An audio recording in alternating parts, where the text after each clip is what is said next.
Gentlemen, we have so many injuries to talk about. I mean, obviously, we have the Brian Robinson news. We'll talk about what that means for Antonio Gibson, talk about what that means for Brian Robinson. Not only do we have that, but it seems like every single player for the Detroit Lions is questionable and is up in the air for this week. So let's go through, let's talk about everything. But before we get into anything, hook 'em horns, OU sucks. I tried to tell you this morning. Beyond that, make sure you go down there, drop a like on the video, subscribe to the channel if you have not done so already. And if you want to check out any of these cool player props, obviously there's so much more on Underdog Fantasy. You can find the link in the comments section. Find the link in the description of the video, pretty much anywhere. On Underdog, not only do they have a ton of cool player props like this, but at the same time, you could go through and get into some real money best ball drafts with us during the season on the live stream. When you make your first deposit with promo code FLOCK with the link in the live chat or the description, they will match that first deposit dollar for dollar up to 100. And it's available in damn near every state. My favorite line of the week is actually going to be Breece Hall, 2.5 receptions. Come on. The second running back in the NFL right now in targets. Love me some Breece Hall over 2.5. But that should be it. Let's go through. Let's talk about some of these injuries. Starting off with Alvin Kamara. Here with Alvin Kamara, I understand that, yes, you have gotten very little. With Kamara, I mean, on the injury update video last week, I was like, okay, hell yeah. Alvin Kamara's practiced every single day. Looks like Alvin Kamara should be good to play. Looks like Alvin Kamara should be someone we put in our starting lineup. And then about 6 in the morning, we got a notification saying, oh, Alvin Kamara's not playing. Which, of course, was frustrating. I know everybody is off of Alvin Kamara. I wasn't even a big fan of Alvin Kamara coming into this season. But to be honest with you, I feel like if anything, maybe we are at a point where people are disrespecting Kamara. Looking at the workload that he had the last healthy week we had, 15 carries, 7 targets. What are you wanting from the man? Come on. You have Andy Dalton under center. You have, at the same time, I believe, no Michael Thomas. So you have to go through. You have to jam in Kamara where you can. And now our next update is going to be Hunter Renfro. Full participant at Friday's practice with Renfro. I don't necessarily think that we need to go through. We need to jam him into our starting lineups. But hell, his availability is going to play a major factor in how excited we can be about these other players in Las Vegas. I think that this means you probably see less targets going over to our guy, Josh Jacobs. I think Darren Waller probably takes a step back in his overall routes run.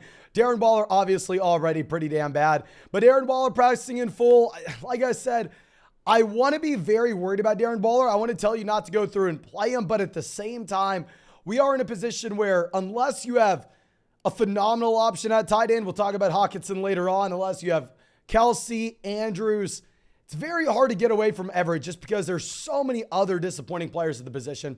Now going over to Mac Jones. Mac Jones obviously not playing this week, but I do want to give an update here because I thought when we initially had that injury that Mac Jones may miss an extended period of time, but a couple limited practices this week. So even if he's not going to be good to go this week, I think there's an outside chance that Mac Jones would be good to go week 6, which obviously you want for any player in New England. Now, another guy that we thought we would have back by now, Keenan Allen, missing this week. Keenan Allen ruled out way before Sunday. So honestly, I'm a little bit worried here that not only may Keenan Allen miss this week, but he may miss the following week as well, which would be brutal. And with Keenan Allen missing, Gerald Everett's going to go right back to being one of those tight ends that you can just jam in your starting lineup. Because here with Gerald Everett, I mean, you are playing in an elite level offense. You are operating close to the line of scrimmage. We know Mike Williams is that boundary alpha X wide receiver. So Mike Williams should still clearly be the #1 target in this offense. But outside of him, I mean, even Joshua Palmer is questionable. Joshua Palmer did get upgraded to being a full participant in practice at the end of the week.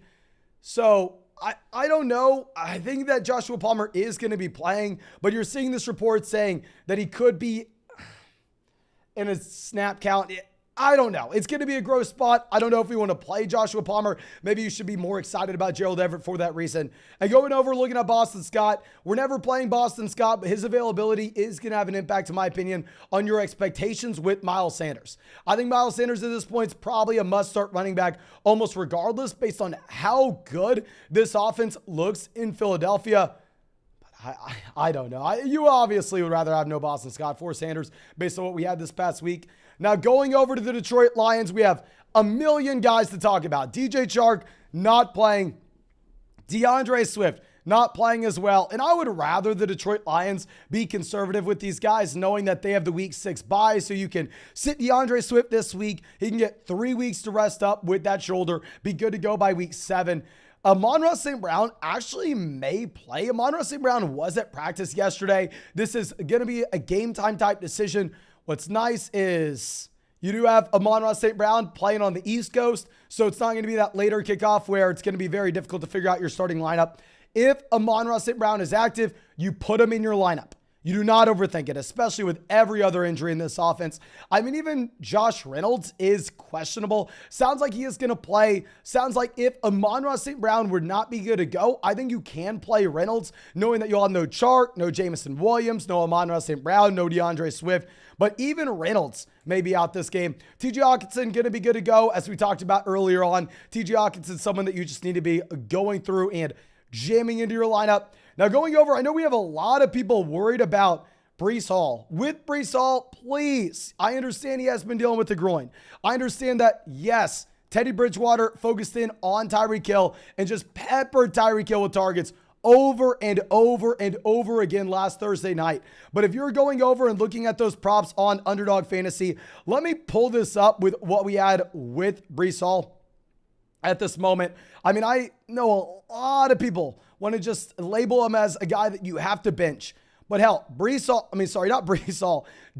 Waddle right there on Underdog. They have him at 72.5 receiving yards. If we compare that to other elite level receivers, they have Jamar Chase essentially at the same exact mark. So maybe you want to be concerned about the Jalen Waddle groin injury. Maybe you want to be concerned about Teddy Bridgewater. Hell, I would say listen to Underdog. I mean, literally, they are putting their money where their mouth is. If you're that worried about Jalen Waddle, hell, go put him in your starting lineup and then go bet the under on 72.5 receiving yards. I wouldn't do it, but hell, like I said, maybe you want to. This is a spot where I think he's good to go. I think he's good to go. I think that he is going to be an auto-star guy. And now our next guy, David Montgomery, back-to-back limited practice to end the week here. So it looks like Montgomery probably going to be playing. But if David Montgomery is limited with this ankle, obviously there's the outside chance that you have Khalil Herbert as a committee running back here. There's an outside chance that with David Montgomery, I mean, maybe he is the secondary RB in Chicago. There's an outside chance that this is a committee. And you could not afford to be in a committee in one of the worst offenses in the NFL and still be productive. So we need to monitor this David Montgomery situation all the way until kickoff. If David Montgomery is going to be good to go, will you bench both Montgomery and Khalil Herbert? I want neither guy in our starting lineup.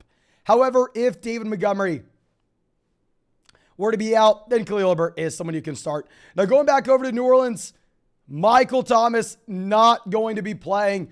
You have no Jameis Winston as well. Obviously, Andy Dalton taking the start here. So if we look at a combined factor of no Michael Thomas, no Jameis Winston, Andy Dalton coming in. Andy Dalton, what do we know about him compared to Jameis? Andy Dalton is going to be check down city, looking to that option close to the line of scrimmage. Jameis is the DGAF quarterback looking downfield, getting intercepted consistently. Obviously, we know that.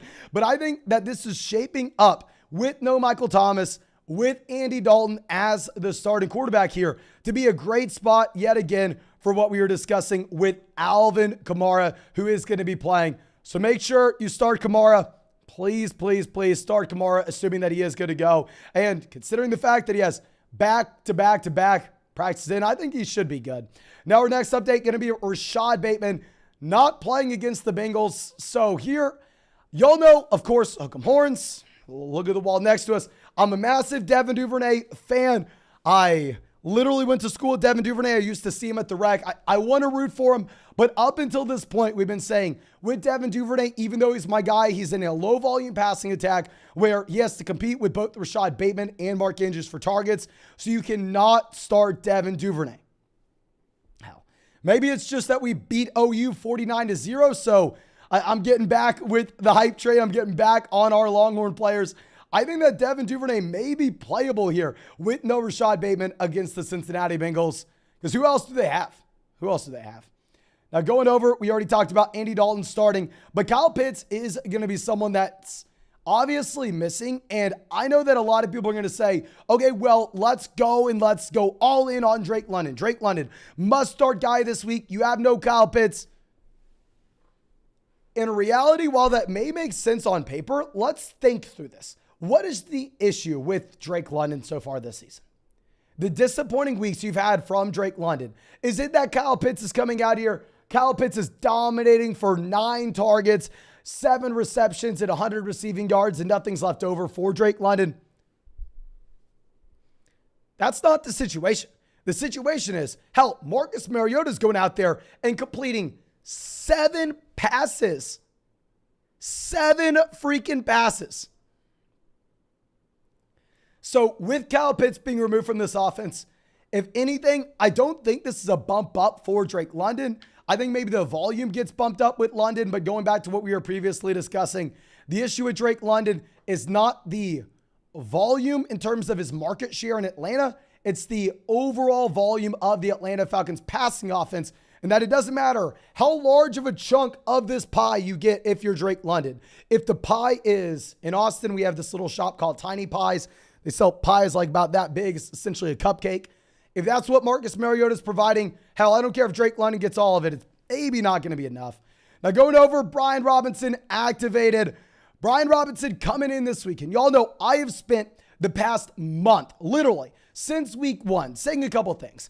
Washington was not going to be nearly as good going forward as they were weeks 1, weeks 2, which I know that looks like a good call now. It looks like an easy call now, but let me remind you, people were hyped on Washington, thinking that Curtis Samuel, Terry McLaurin, and John Dotson, and Antonio Gibson were all must-start guys every week. People get crazy at the beginning of the year, but we were saying to sell Antonio Gibson for that reason, and also we were looking ahead. We were looking at Brian Robinson coming into this offense week 5, saying with Antonio Gibson, going back to that pie analogy, if Washington's pie of this offense is going to be smaller than league average, and they're having to divide it out between John Dotson, Terry McLaurin, Curtis Samuel, Antonio Gibson, and then at the running back position, also Brian Robinson and J.D. McKissic, I think that this is going to turn into a 3-man running back by committee where nobody is going to be viable in Washington.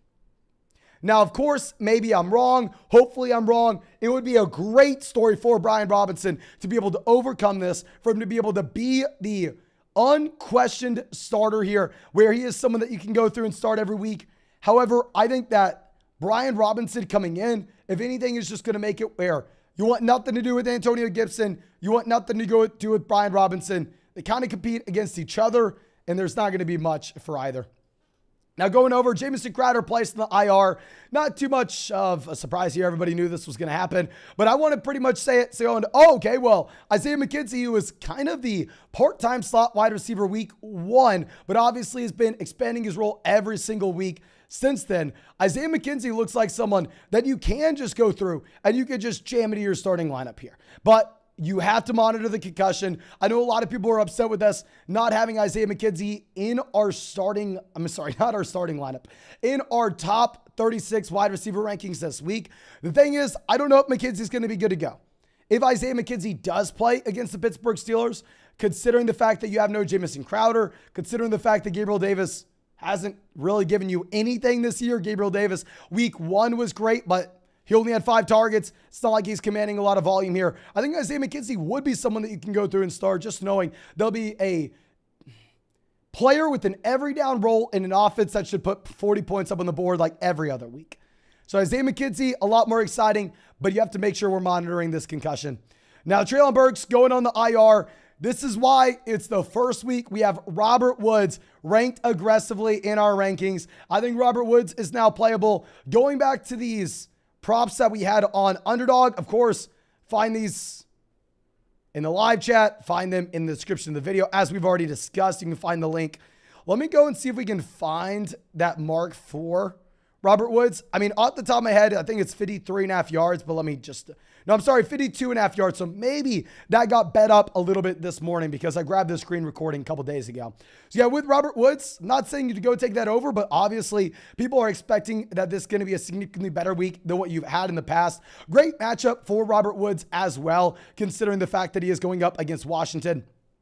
So I hope we get Treylon Burks back soon. Treylon Burks is someone I want to root for along with all these rookie wide receivers, but it is pretty damn disappointing. Now, I think that should be it in terms of all the injury updates. Thank you so much. As always, y'all know I will be live again tonight to answer any questions that you may have. I'm probably going to wait about 2-3 hours, go live right before 6. So I'm telling you now, you are not going to get a YouTube notification that we are live, and there are not going to be many people on the live stream at all unless you go down there and hit that bell. And of course, if you want to go check out any of those props on Underdog Fantasy, if you want to check out our lock of the week at Breece Hall, 2.5 receptions, you can find that link in the live chat. You can find it in the description. Also, go down there, drop a like on this live stream. We're about to hit 200 likes on the stream. Thank you so much. I appreciate all of y'all. Underdog's available in pretty much every state. When you make your first deposit with promo code FLOCK, they're going to match it dollar for dollar up to 200. So go click the link in the live chat description of the video. Deposit $10 with code FLOCK. Automatically at $20 in your account. But thank you again. Appreciate you. Hope you have a great day and hope we get to see you in the live stream tonight.